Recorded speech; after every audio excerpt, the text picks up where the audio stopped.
Olá, salve, salve, sucessores e sucessoras! Bem-vindos de novo aqui à Sucessão 360, podcast do INEPAD.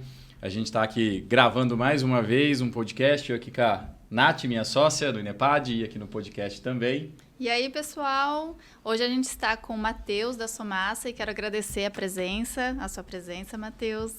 Se você puder já se apresentar, falar um pouco sobre a Somassa e sobre qual a geração que você está, né, dentro da empresa. Tá certo. Primeiramente, obrigado aí pelo convite, né? É uma honra estar aqui para falar um pouquinho aí desse projeto de governança que o INEPAD conduziu lá na Somassa, né? Nós somos concessionários de máquinas agrícolas, né? Representamos a marca Massey Ferguson. E eu sou membro da terceira geração. A empresa foi fundada pelo meu avô. Vai completar agora, em janeiro, 70 anos, né? Então, a gente está se estruturando aí para ter a perenidade que a gente quer para a empresa, né? Como chama o avô? José Nasser. José Nasser, tá. José Nasser, ele não é vivo, né? Não é terceira vivo. geração, tá. Qual que é o ano de fundação? 1954. 54, 1954. Na verdade, ele veio um pouquinho antes, né? Data lá de 1938, mas ele tinha uma sociedade com os irmãos na cidade de Monte Santo de Minas. E quando ele veio para Mococa em 1954, já casado com a minha avó, ele constituiu a empresa como ela é hoje, né? Mas se for ver, já então, nasceu em Mococa antes. mesmo. Nasceu em Mococa, né? Mas Legal. teve um embriãozinho ali em Monte Santo de Minas, que é da onde ele veio, né? Legal, muito bem. Quase a idade do meu pai, ó. Meu pai é um pouquinho, pra você ver, né? A empresa poderia ser meu pai de idade, olha só. 70 anos, cara, que marca, hein? Importantíssimo. Ano que vem, né? 2024, Isso, faz 70 anos. Em janeiro já. Olha só, terceira geração. E aí, conta um pouquinho, Matheus, como é que é, né? Sucessão 360, né? Então a gente tem que falar bastante focado aí nas ideias de sucessão. Vocês passaram duas sucessões, né? Ou seja, a geração do seu pai, dos seus tios, né? E agora a geração sua, ou seja, na geração do seu pai eram irmãos, agora a geração de primos, né? Ou seja, Sim. Vocês têm os primos lá. Você viveu você lembra ou viveu ou as histórias aí do seu pai e dos seus tios, como é que foi essa primeira sucessão? Bom, a primeira sucessão dos três, né, sócios lá da Somassa, o meu pai é o que está há mais tempo lá com o meu avô, né? Meu pai já está desde meados da década de 70, mas desde crianças. Né? A empresa, naquela época, né, quando constituída, ela ficava no centro da cidade, então a casa que eles moravam era do lado da empresa, então eles viviam ali. Sempre né? foi de máquinas, de implementos? Não, lá no início, meu avô já foi armarinho, já vendeu bicicleta, já vendeu de tudo, vendeu tecidos, né? Mas sempre teve um braço agrícola, ele sempre teve interesse por isso. Já foi representante de carros, Cinca, já foi revenda de tratores de outras marcas lá na década de 60, 70, né? Uhum. Então sempre teve essa marca agrícola ali, raiz. Meu avô, na época, na fundação de Brasília, tentou ir para Brasília também, mas no fim não deixaram ele sair de Mococa, assim, um cara desprendido, né? E meu pai, a sucessão dele foi muito natural, ele trabalha desde muito cedo lá, os outros tios vieram posteriormente, né? Um até era médico, que até faleceu já, foi o que entrou mais recente na empresa da segunda geração, e o outro também entrou em meados da década de 70, década de 80, né? Então, foi acredito eu, uma transição assim até mais tranquila, né? Pais, filhos, mesma criação, né? Mesmo pai, mesma mãe, aquela figura do patriarca, né? Do fundador, naturalmente para a segunda geração. E o desafio para nós da terceira, né? É a questão dessas diferenças, né? Cada vez mais vai ramificando a família, diferença. Nós não somos, né? Meus pais tiveram a mesma criação. Nós já temos agregados, já são ramos diferentes. Então fica cada vez mais complexo aí de se fazer essa transição, né? Então, por isso, assim, que hoje em dia, buscando a perenidade da empresa, a gente busca, né? Buscou o apoio aí da governança, sucessão, né? Para a gente fazer um negócio de uma forma bastante estruturada, né? É mais desafiador. Lá na geração do seu pai, então é seu pai e mais dois tios. Isso. Tá. Ele tem outros irmãos, sim. Só que na época lá, meu avô também era produtor rural, né? Na época, lá Dividiu. na divisão, o restante do núcleo da família ficou com propriedade rural, enfim. Tá. Na divisão, então, Na divisão, ficou 2 tios e o seu pai com a empresa. Isso. Tá, legal. Ficaram 3, né? Então, ou seja, já facilitou a vida ali, né? Facilitou. Senão ia ter mais ainda primos ali. Com certeza. No total, quantos são? São 7. Quantos tios? Tios são 8, né? 8 então, tios. 3 ficaram com a empresa, né? Tios e mais seu pai, ou não? Não, mas com o meu pai são 8. Isso, tá. Com o meu pai são Cara, 8 você imagina, irmãos. se fosse todo mundo, hoje você teria... Aí na base tem quantos primos? Hoje, nessa base nossa, só da empresa, são 7, né? Primos, 3, 2, 6, são 7. Mas 7? se for contar dos 8 irmãos aí, passa de 20, né? Você imagina? E a gente vê muito, Ia né? ser muito mais difícil, né? Fazer a sucessão. Com certeza. E a gente vê muita empresa, a gente até tem alguns clientes atuais que tem na base ali mais de 20, né? Sim, que já é a Mais de 20 terceira geração. Na terceira, quarta geração, já mais de 20 ali. Ia ser mais complexo que Com já certeza, foi. sem dúvida. Imagina. E aí, na sua geração... uma pergunta. Na geração do seu pai, os 3 trabalhavam ou não? Então, Você falou que um é médico? teve um que entrou por último, que foi o que é médico, que entrou quando a gente... Porque nem sempre a gente teve a concessão da Massey Ferguson, né? A bandeira é desde 1999. Quando a gente conseguiu essa bandeira, que meu tio médico, ele tentou conciliar um período a medicina e a empresa, e chegou no momento que ele teve que optar por uma das duas coisas. A empresa começou a crescer, abrir filiais, e aí ele acabou abandonando a medicina e se dedicando inteiramente à empresa. Então ficaram os 3 trabalhando com 3 cargos de diretoria executiva na empresa. Antes ainda de entrar a terceira geração. Antes de entrar a terceira geração. Legal, tá. Eles tocaram durante um bom tempo, então essa... Bom tempo. Na mão deles. E os 3 eram de áreas distintas Diferentes. ali. Um voltado para a financeira, que é o outro natural, para a nessa área divisão. comercial, o outro ali também na área administrativa, né?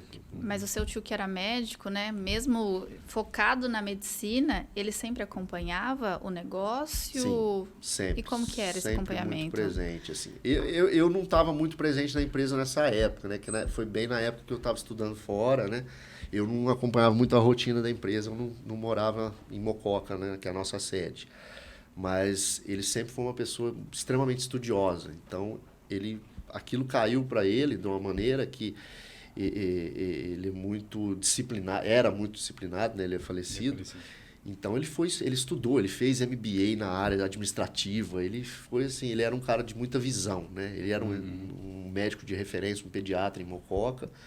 E quando ele se dedicou aos negócios, assim, ele incorporou de uma maneira assim que trouxe uma visão até assim, inspiradora para meu pai e meu outro tio que já estavam na operação. É aquela questão, né? Às vezes vem alguém de fora com uma visão, né? Ainda mais uma pessoa preparada como ele.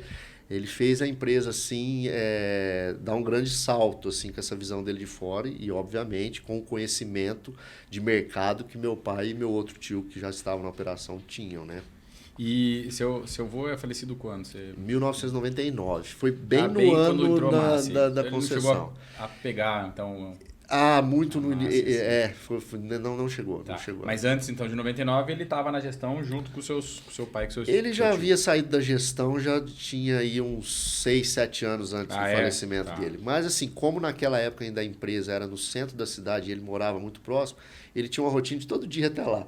Mas a bermudinha dele... Lembra dessa época? Lembro bastante. A gente convivia muito ali na redondeza, ali no mercado. A gente sempre, tanto eu quanto os meus primos, a gente sempre conviveu muito dentro da empresa ali, né? Certo. Então a gente ficava ali, a empresa às vezes virava até pátio o balcão de atendimento, de brincadeira. Até bolada de cabeça de cliente eu já dei uma vez. Jogando bola lá dentro, meu pai já saiu lá dentro, puto da vida, assim, que nós acertamos. Eu lembro até a cara do senhor careca, a gente jogando bola dentro da empresa, né? Pra você ver como é que era um negócio muito, assim, familiar mesmo lá atrás. Era uma coisa muito... bem legal. Isso lá deve ter sido aí no começo dos anos 90, final dos anos 80, assim, sabe? Certo. E seu avô, mas ele durante um bom tempo atuou, aí depois ele foi passando... Aí no comecinho dos anos 90 que ele já começou a tirar o pé, ele só ia na empresa assim lá, aí né, a segunda geração já tomou a frente da gestão, né? Tá. A empresa teve uma expansão maior nessa segunda geração. Sim, sem dúvida. Sem Seu dúvida pai nenhuma. e seus tios. Foi quando, né, com a concessão da Massey Ferguson, aí foi onde começou a expandir filiais, né? Porque a gente tinha só a sede em Mococa. Depois já expandiu a primeira filial em Passos, Minas Gerais. Isso já em 2000, 2001. Já lá para 2002 também já expandiu para uma filial em Casabranca, São Paulo.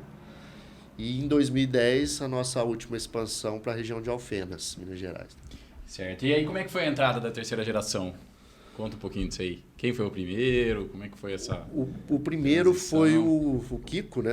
Ele é filho desse meu tio que é médico, que era médico, né? Ele optou na época, ele acabou não fazendo faculdade fora de Mococa, ele acabou estudando lá mesmo. E já quando ele iniciou a faculdade, lá com seus 18, 19 anos, ele já começou a trabalhar na empresa, né? O segundo a entrada da terceira geração fui eu, né? Eu fui estudar, fiquei em Campinas um tempo, depois em São Paulo.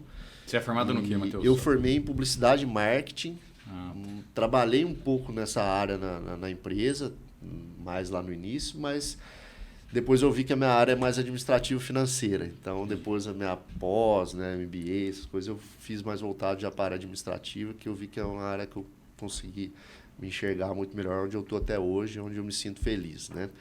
E eu entrei lá em 2008, né, depois que eu já tinha me formado. Tentei carreira musical. é mesmo? Enfim, assim, estudei música. Eu sempre gostei, né, de música como um hobby, né? E você toca instrumento? Eu toco bateria. E quando eu me formei em marketing, em paralelo lá em Campinas, eu já fazia um conservatório. E depois eu saí de lá e fiz faculdade de música. Eu não cheguei a me formar, porque meu intuito não era me formar, eu queria um conhecimento mesmo, por gostar de música.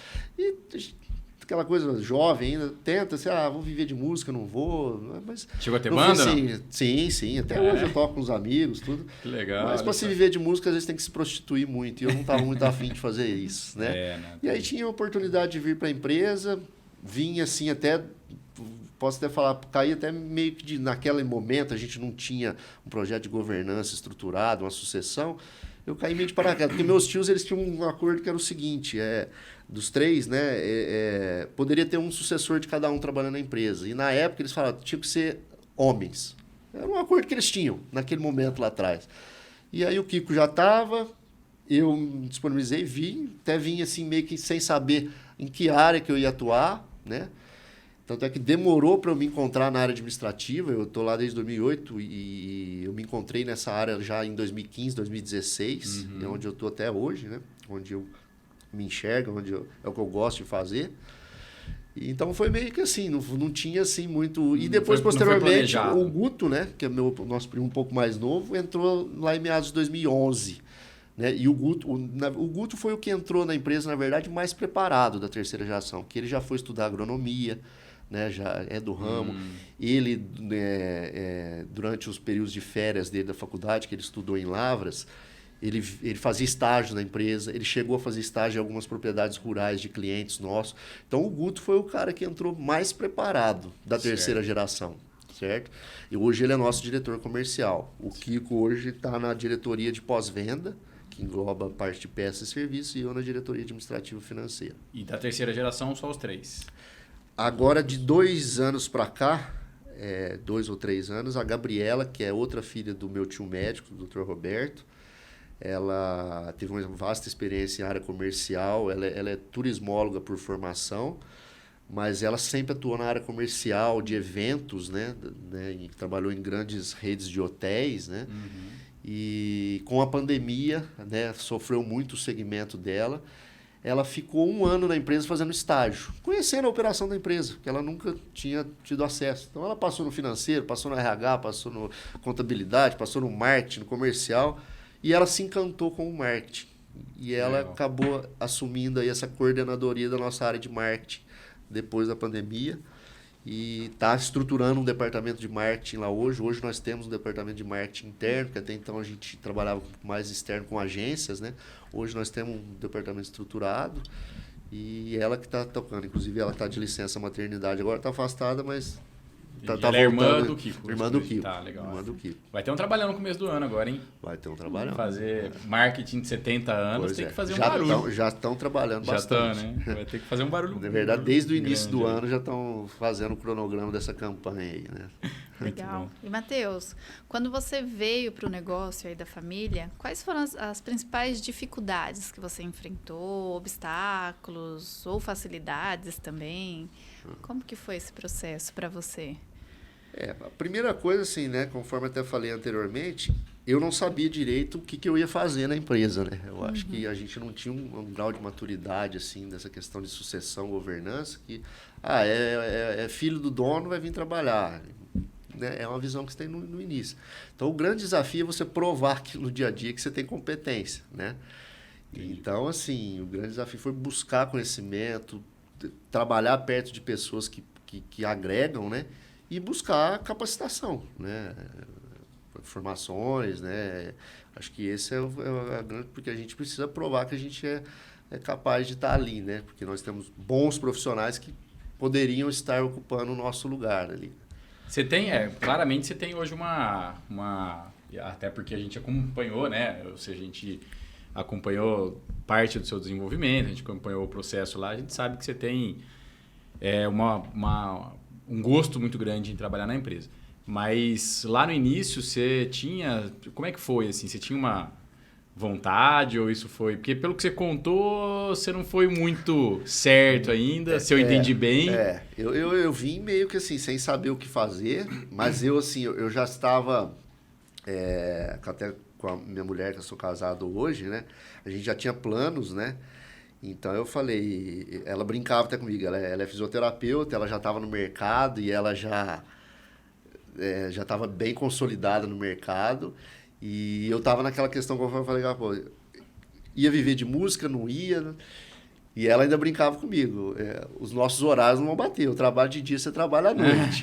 Então, assim... É uma decisão ali. É uma decisão difícil. Então eu falei, não, eu preciso acompanhá-la, né? Eu não posso ficar para trás, eu preciso ter uma retaguarda. Então eu falei, eu preciso trabalhar. Então, por isso, assim... E eu passei por muitos departamentos dentro da empresa até chegar aonde eu estou hoje, né? Então, isso foi crucial. Eu demorei para me encontrar. Então, a vontade, a princípio, era aquela vontade assim, não... É uma empresa da minha família, uma empresa que a gente sempre respeitou, uma empresa que a gente sempre amou, que a gente sempre conviveu lá dentro, desde quando era lá no centro da cidade. Então, eu preciso dar o meu melhor. Só que eu não sabia direito o que fazer, o que eu posso fazer para ajudar. Isso o dia a dia foi me mostrando, né?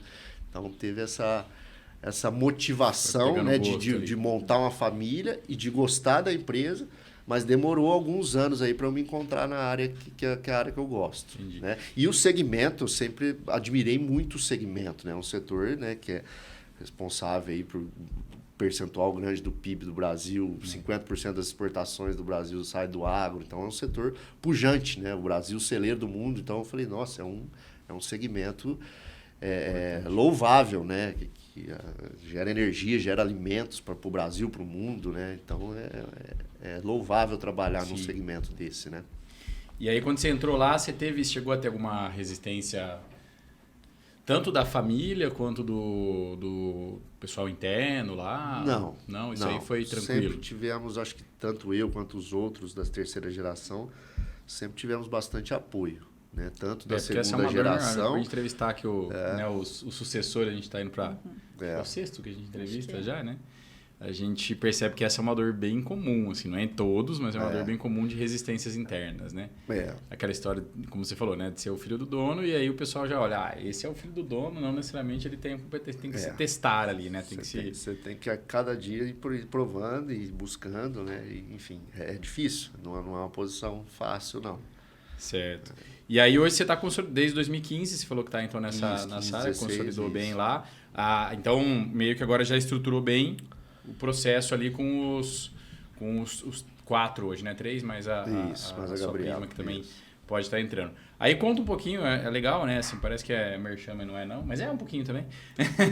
Conta um pouquinho do projeto de governança que a gente desenvolveu, assim, na verdade, a visão sua lá interna, né? O que você viu de benefício, como é que foi esse processo, o que ajudou principalmente na sucessão, né, da terceira geração, né, que a gente trabalhou ali.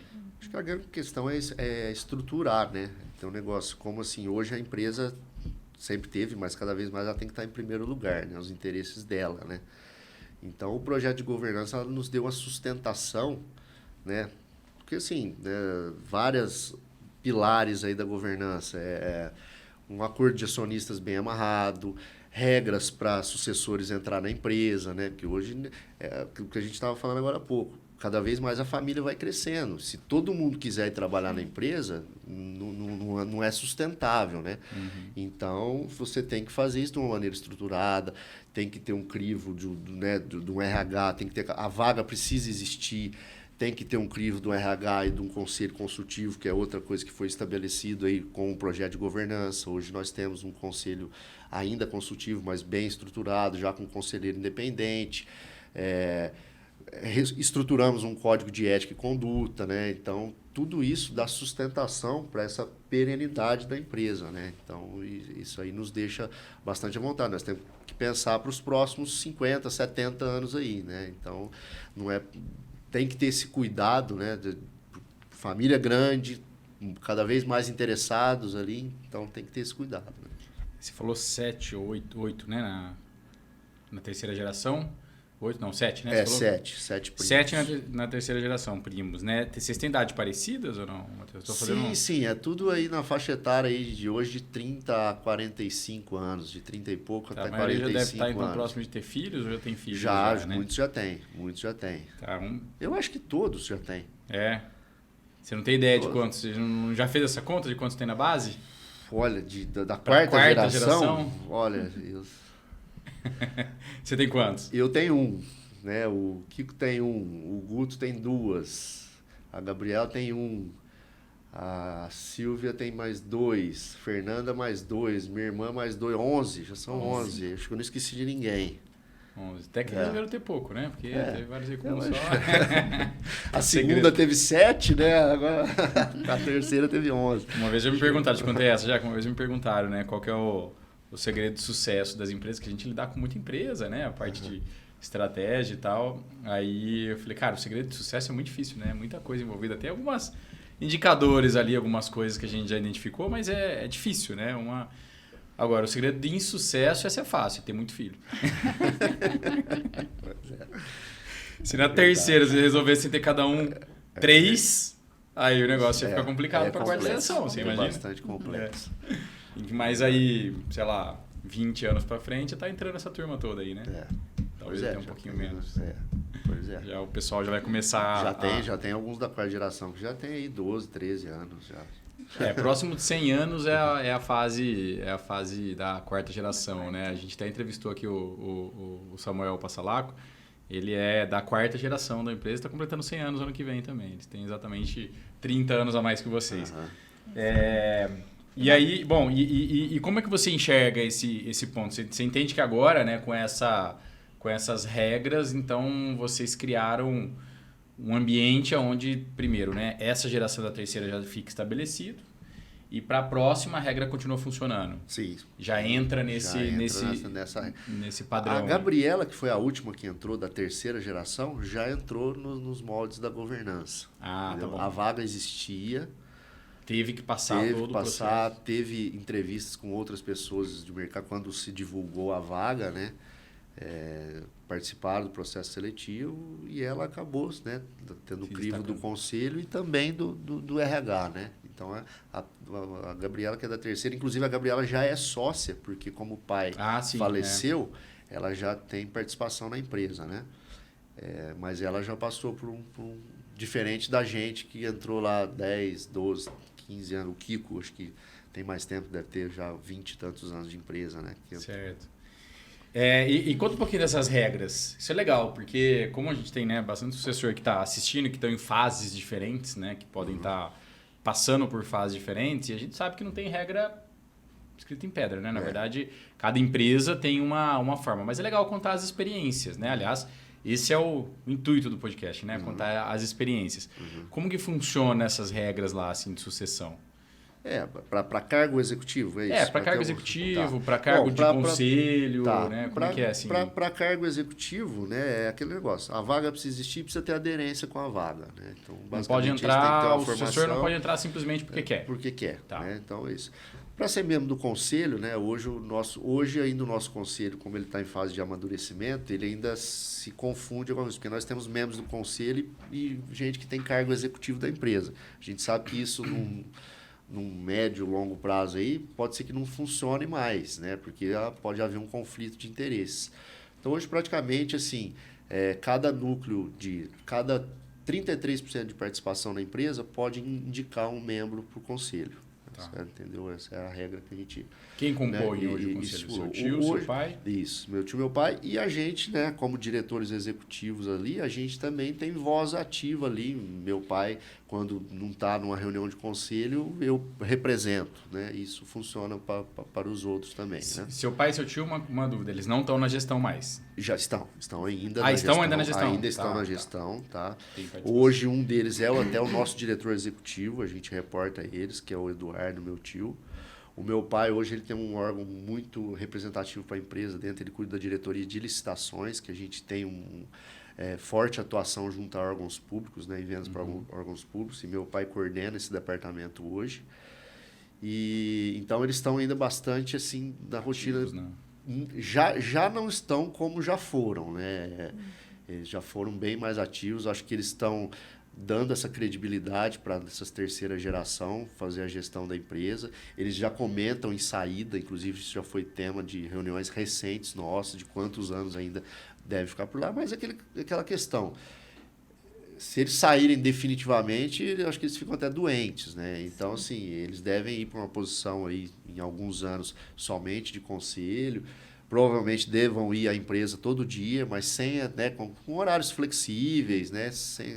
Com certeza, obrigação, sem né? obrigação. Eu acredito que isso em alguns anos, né, a gente está se estruturando para que isso aconteça, né? Em 4, 5 anos aí, mais ou menos, pelo que visão deles e também visão do que a gente enxerga lá, né? Mas hoje eles ainda estão bastante envolvidos ainda. E você falou que tem um independente. E nós temos um independente. Tá. Isso. E aí, conta o pessoal, como é que é essa história de ter um estranho, entre aspas, né, da família ali, tomando decisão pela empresa, ainda que não é administrativo ainda, né, um conselho, mas ele é consultivo, o peso já existe, né? O peso da decisão ali, das discussões e tal.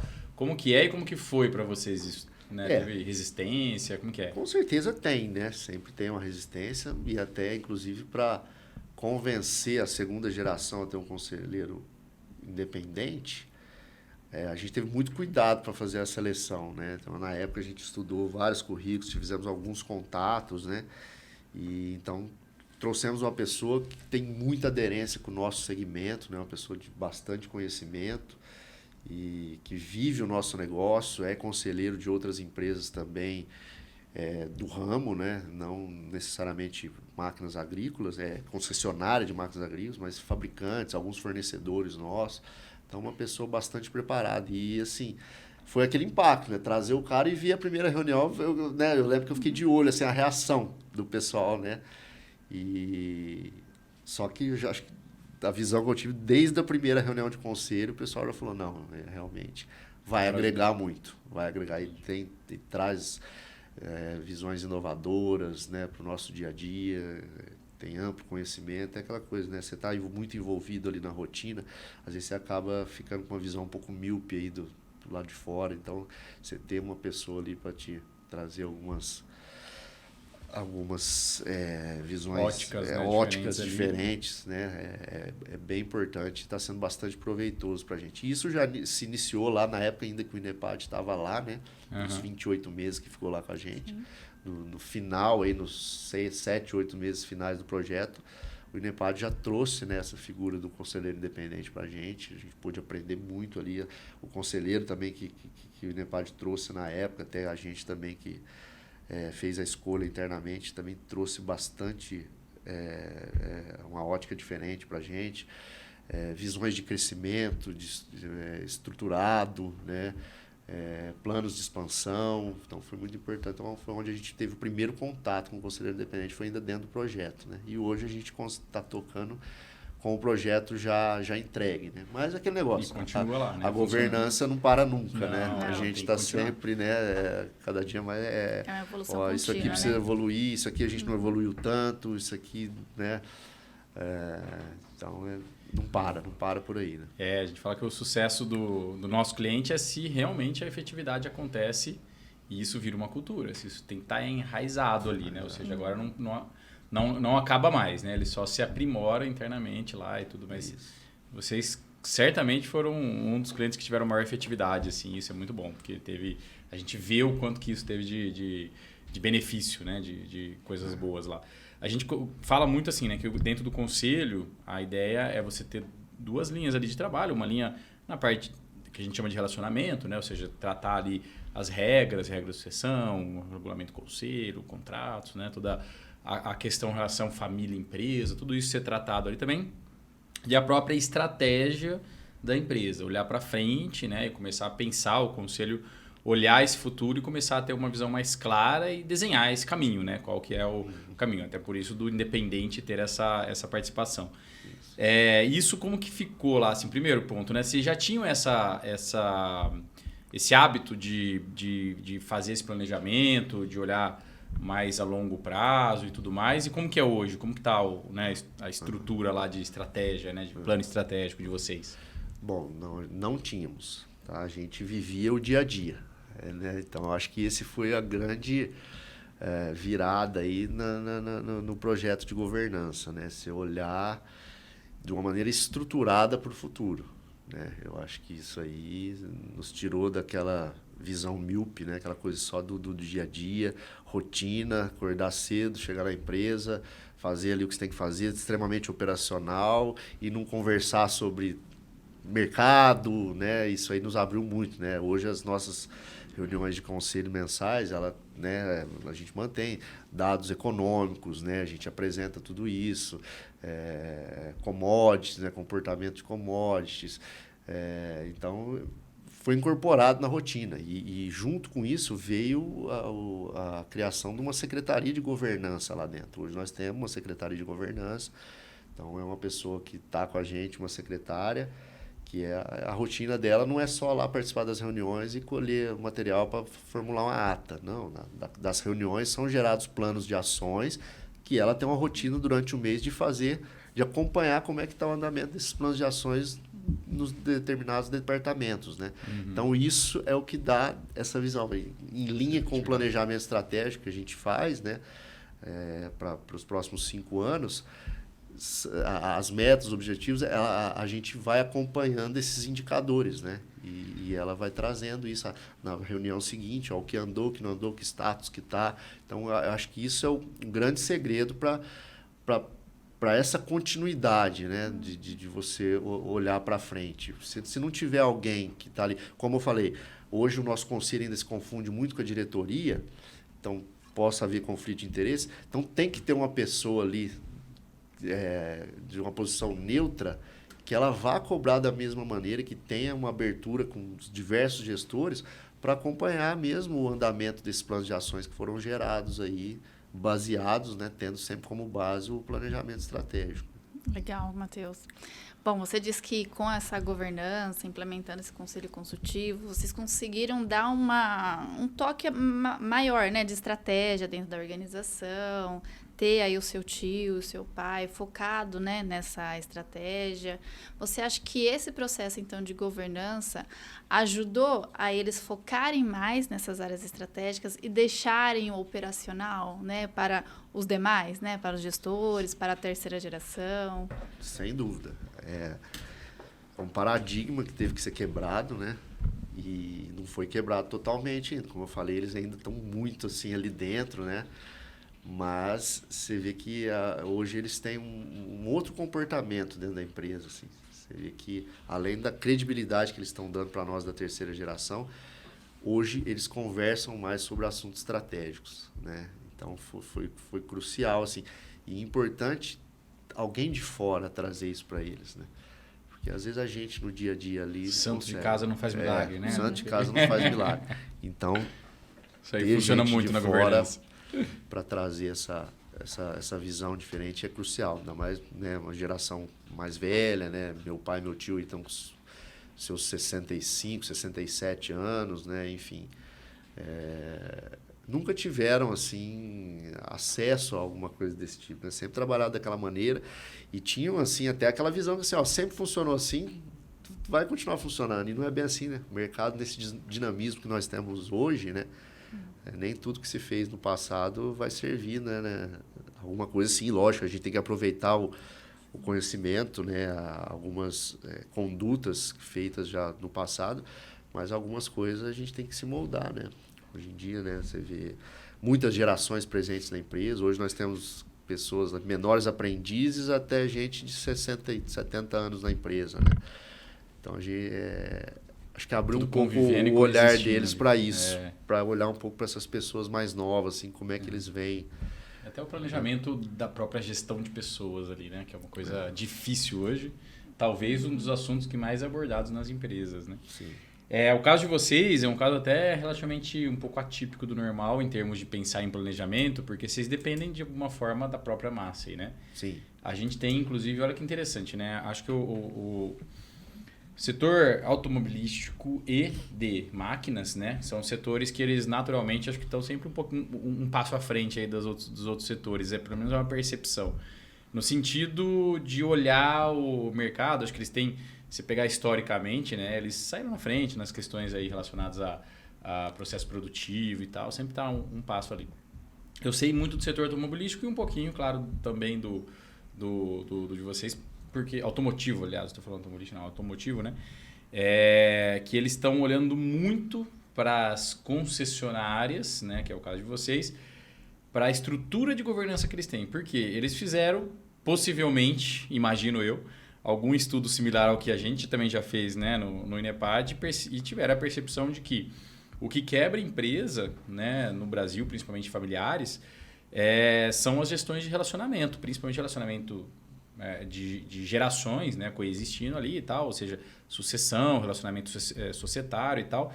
E eles perceberam que isso é um ponto muito crucial para a empresa. Eles não podem ficar sem ali aquele... como é que é? Quando você ele é concessionário... nós somos... ele é concedente, concedente, né? Você é concessionário. Concessionário, isso. Ele olha para o concessionário dele ali, para a concessionária aqui, né? Uhum. E ele não pode ficar sem essa rede de concessionárias, né? Então, ele tem que olhar e tem que saber, né, a qualidade ali Antigamente olhava mais a parte financeira e tal, e hoje eles estão focando muito nisso. Você sente isso da massa? Você viu isso, algum tipo de reação deles nesse sentido? Sem dúvida, né? Inclusive, assim, nós somos o contato mais próximo da marca com o cliente, né? Então, assim, primeiro parte daí.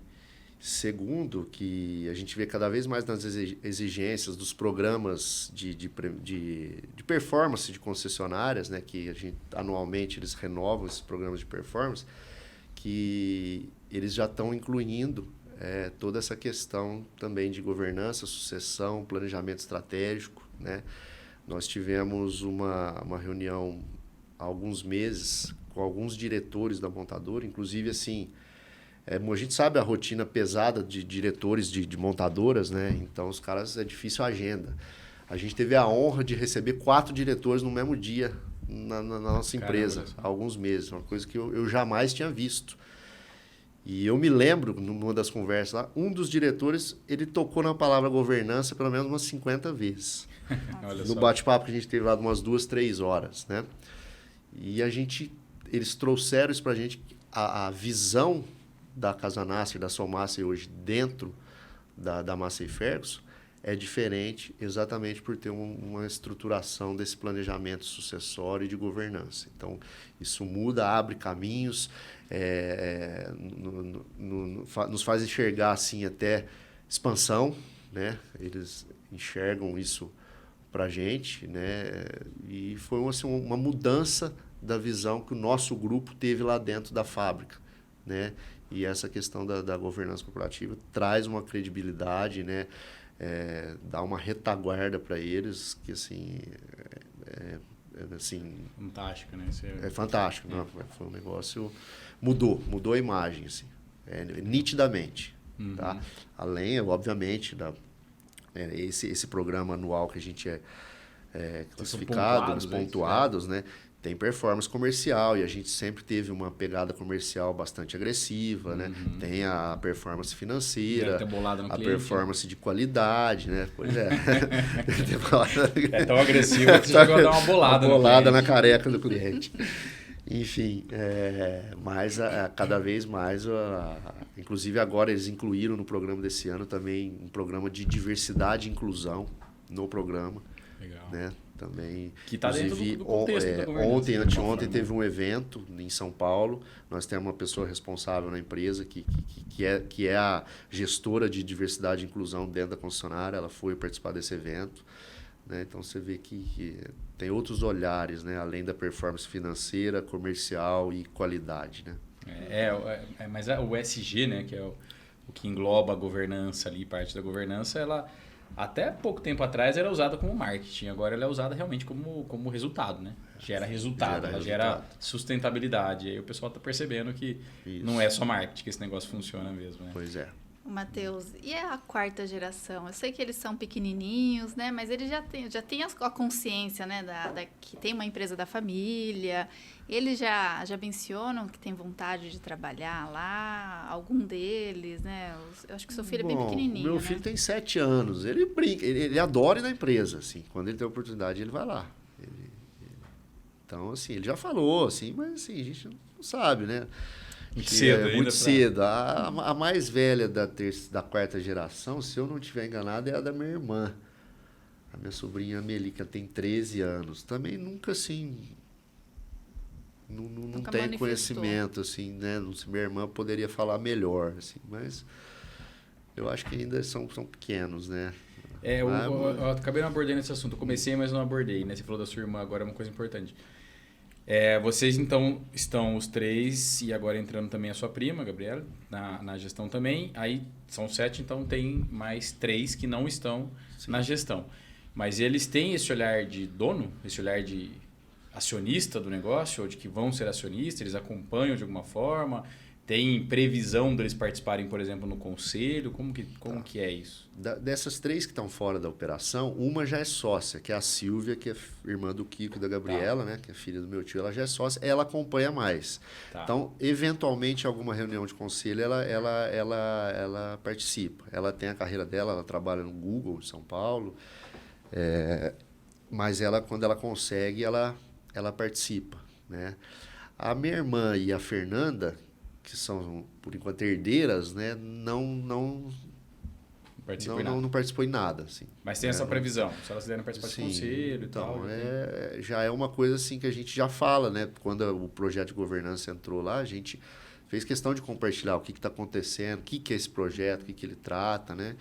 Legal. Então, assim, elas têm consciência já, né, do peso aí, né, responsabilidades, né, embora assim possam não vir ou não vir trabalhar na empresa um dia, né, mas um dia vão ser sócios, né, e sócio a gente sabe que não é simplesmente aquela coisa, a herança caiu no colo, né, você tem que ter algumas responsabilidades e formação adequada também, né, acho que é importante.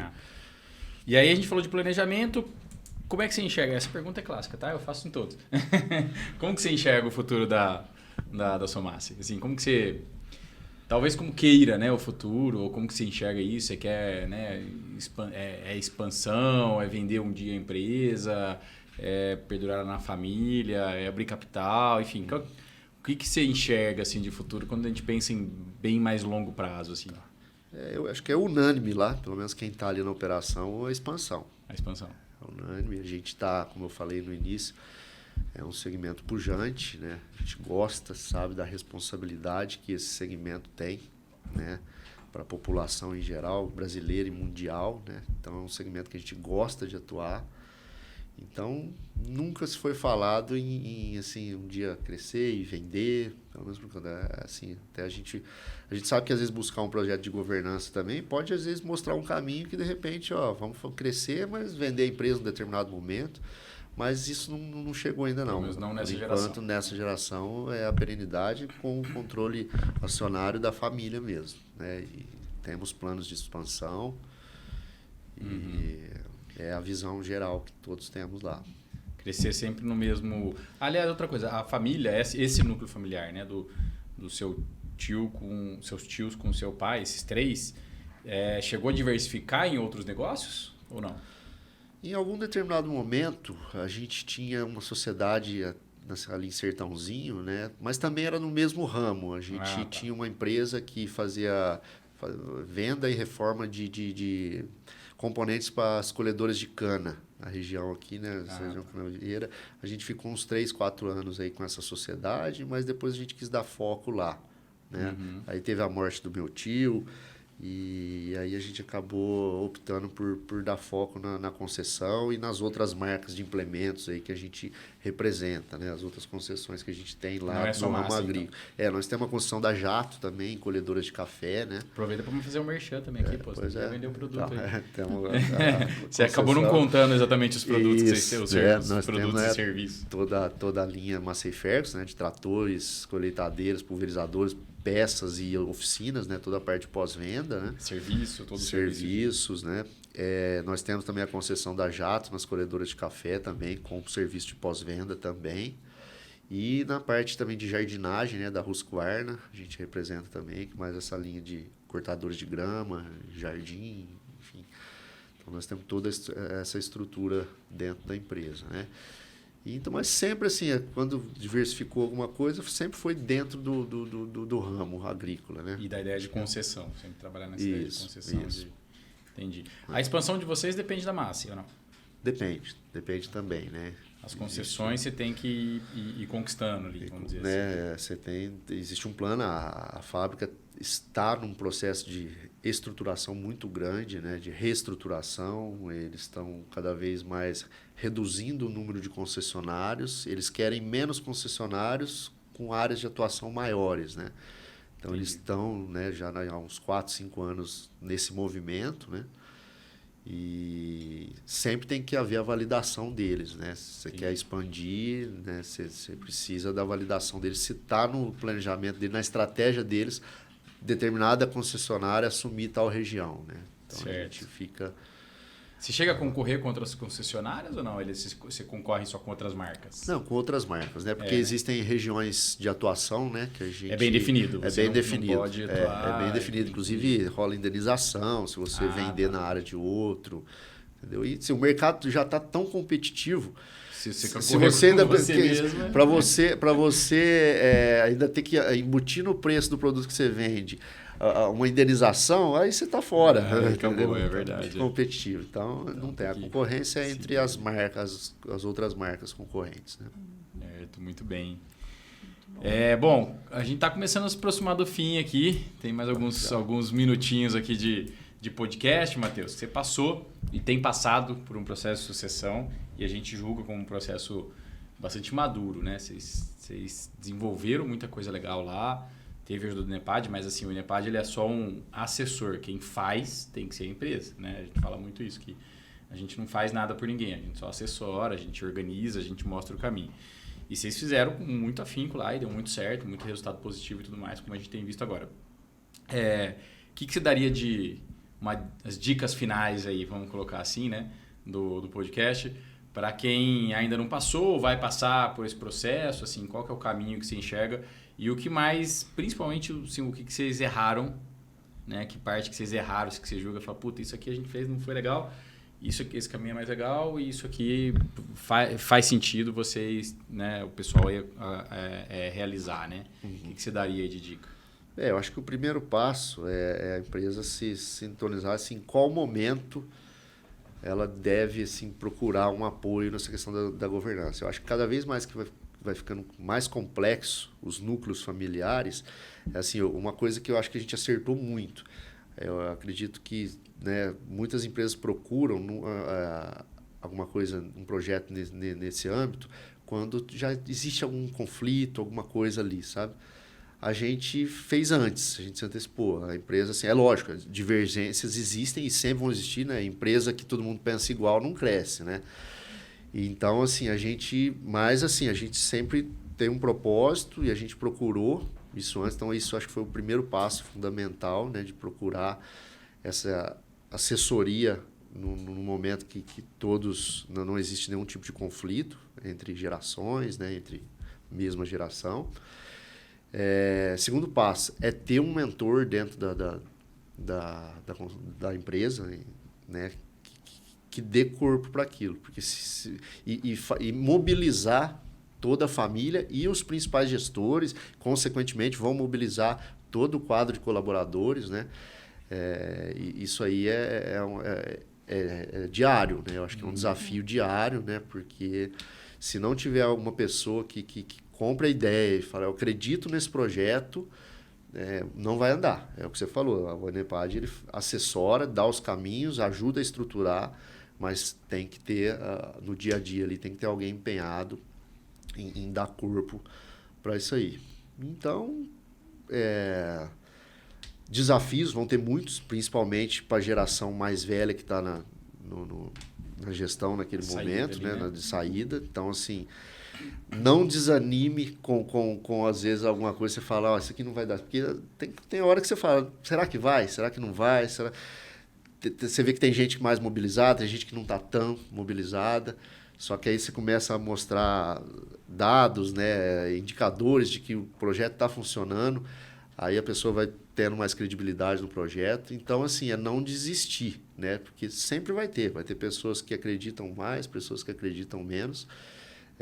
Então, não é fácil, né? Ainda mais numa estrutura familiar, você fazer um nível de profissionalização assim, então dar essa guinada tão grande, né? Pessoas assim que às vezes estavam muito acostumadas a estar no controle, ó, aqui sou eu, e de repente ter uma gestão mais descentralizada, então não é fácil, né? Aquela questão, a nossa empresa tem 70 anos, nós temos colaboradores que estão com a gente lá há 25, 30 anos, né? Tem gente lá que trabalhou com o meu avô, conheceu meu avô, praticamente, e teve contato com ele. Então, às vezes tem pessoas que já tem uma abertura já direto com o dono da segunda geração, ele vai direto naquela pessoa.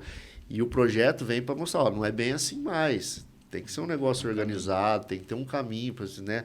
Porque às vezes vai atropelando processos, né? Então a empresa vai crescendo, se expandindo, ela tem que ter processos bem definidos, né? E as pessoas têm que ter consciência disso, né? Então, esse é uma coisa que eu vejo, assim, que no nosso processo, alguma coisinha, e às vezes esbarrava em algumas questões desse tipo. Colaboradores muito antigos, que às vezes tinham uma certa abertura já com um dos donos, mas a cada dia a gente está conseguindo mostrar essa nova forma, assim, de ver as coisas, de conduzir a rotina da empresa, né? O dia a dia da empresa. Muito bom, Matheus. Obrigado de novo pela participação. Muito legal, assim, contar essa história. A gente tem muito orgulho de ter participado desse processo, né, Nath? A Nath muito mais do que eu, né? A Nath muito mais do que eu ainda, que ela participou ativamente. Bem ativamente, né? Ali Mas pra gente é realmente um motivo de muito orgulho ter dado certo, ter funcionado, né? Bem assim, claro, como eu falei, mais mérito de vocês até do que nosso, mas que o negócio funcionou e esse é o legado que a gente quer deixar também. Obrigado e, enfim, vamos para os próximos sucessões também, né? Teremos aí o recadinho final aí também para todo mundo, né? A gente vai começar até a divulgar já o convite. O ano passado o Matheus foi quem falou no nosso encontro anual de clientes e esse ano a gente vai, acho que já pode falar, né? A Alcolina, que já está confirmado e tudo mais. A gente vai ter a Alcolina, que é um outro cliente nosso que vai falar e a gente vai ter agora em novembro esse encontro anual. Vamos esperar você lá também, Matheus. Com certeza, estaremos lá. Agradeço o convite por hoje. Mais uma vez agradeço o convite também por ter dado a oportunidade de bater um papo aí com vocês, com muitos empresários da região, aí, clientes do Enepad, futuro clientes no ano passado, contar um pouquinho da nossa história lá no evento. E agradecer por tudo que o Enepad fez e continua fazendo, né? A nossa parceria continua, né? A gente sempre recorre a alguma coisa, né? Porque alguma coisinha, às vezes, quando escapa, a gente fala, opa, peraí, tem que ir lá reforçar alguma coisinha, né? Então, obrigado mais uma vez pelo convite. A gente agradece. Muito obrigada. Bom, obrigado.